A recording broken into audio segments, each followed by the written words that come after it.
அது குறித்து தமிழக அரசு என்ன நடவடிக்கை எடுக்கப் போகிறது என்பதை அறிய வரும். அதாவது ப்ரொமோஷன் பற்றி சொல்லியிருக்காங்க. ப்ரொமோஷன்னா கொடுக்கணும்னு நினச்சிருந்தால் கடந்த 5 ஆண்டுகளில் எத்தனையோ தடவை கொடுத்துருக்கலாம். மாண்புமிகு பேரவைத் தலைவர்களே, ரூஃப்டாப்புக்கான முன்னுரிமை கொடுக்கப்படும் என்று சொல்லியிருக்கிறார்கள்.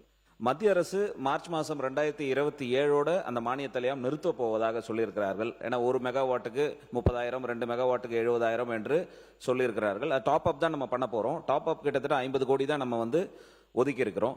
எனவே மார்ச் மாதம் 27 அந்த மத்திய அரசாங்கம் கொடுக்கின்ற மானியம் அந்த ரூஃப்டாப்புக்காக நிறுத்தப் போவதாக சொல்லியிருக்கிறார்கள். அது குறித்து தமிழக அரசு என்ன நடவடிக்கை எடுக்கப் போகிறது என்பதை அறிய வரும். அமைச்சர், மாண்புமிகு பேரவைத் தலைவர் அவர்களே, அதாவது ப்ரொமோஷன் பற்றி சொல்லியிருந்தார். ப்ரொமோஷன்னா கொடுக்கணும்னு நினச்சிருந்தால் கடந்த 5 ஆண்டுகளில் எத்தனையோ தடவை கொடுத்துருக்கலாம். ஆனால் இதுவரை கொடுக்கப்படவில்லை. ஏன்னா ப்ரொமோஷன் ஏன் கொடுக்கல அதான் சொல்லிட்டு இருக்கேன். அதாவது 5 ஆண்டுகளாக 19 வருஷம் பெண்டிங் ப்ரொமோஷன் கிடைச்சிருக்குன்னு சொல்லி பலர் டிவியில் எல்லாத்துலையும் பேசியிருக்காங்க. நம்ம இருக்கிற பிரச்சனைகளை சால்வ் பண்ணிட்டு அவங்களுக்கு தேவையான விஷயத்தை, அவங்களுக்கு நியாயமாக ஊழியர்களுக்கு கிடைக்க வேண்டிய விஷயத்தை நம்ம கொடுத்துட்டு அடுத்த கட்டத்துக்கு போகணும் பார்த்தோம்.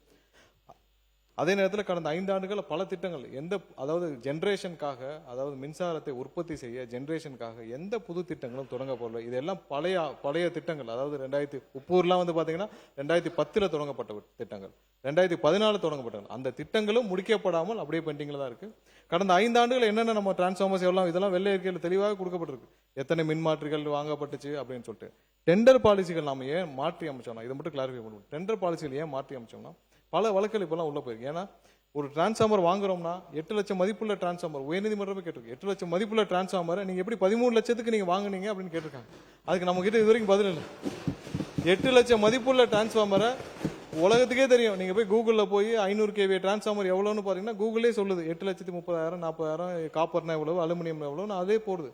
அதையும் தாண்டி நம்ம போய் 13 லட்சத்துக்கு போய் வாங்கியிருக்கோம்னா, அதுவும் 44,000 டிரான்ஸ்ஃபார்மர், 30,000 டிரான்ஸ்ஃபார்மர் வாங்கியிருக்கோம்னா அதுதான் உயர்நீதிமன்றமே சுட்டி காட்டிருக்காங்க. கடந்த ஒரு 4 மாசத்துக்கு முன்னாடி உயர்நீதிமன்றம் சுட்டி காட்டி இந்த வழக்கை நீங்க விசாரிக்கணும்னு சொல்லியிருக்காங்க.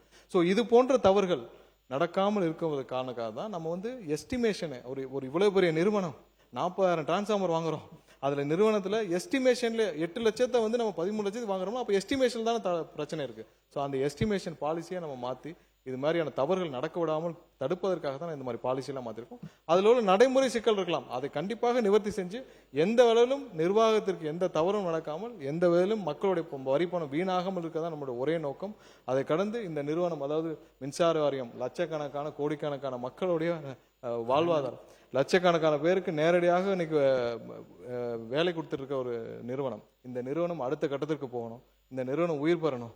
2000 ஆண்டுகளுக்கு முன்னால மூத்த நான் நேரு அவருக்குலாம் தெரியும். அப்பெல்லாம் 96ல் போக்குவரத்துறை அமைச்சராக இருந்தா நினைக்கிறேன். அப்பெல்லாம் மின்சார வாரியம் லாபத்தில் இறங்கிட்டு இருந்த மின்சார வாரியம்.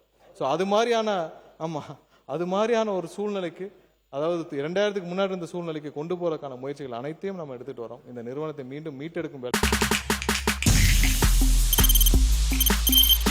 தவிர்க்க முடியாத தம்ப்நெயில்ஸ், கலக்கலான கண்டென்ட்ஸ், சினிமாவும் சீரியஸ் பிரச்சனைகளும், பல வருடங்கள் இடைவெளிக்கு பிறகு இந்த படத்துல ஒரு கலகலப்பும் கைகலப்பும்,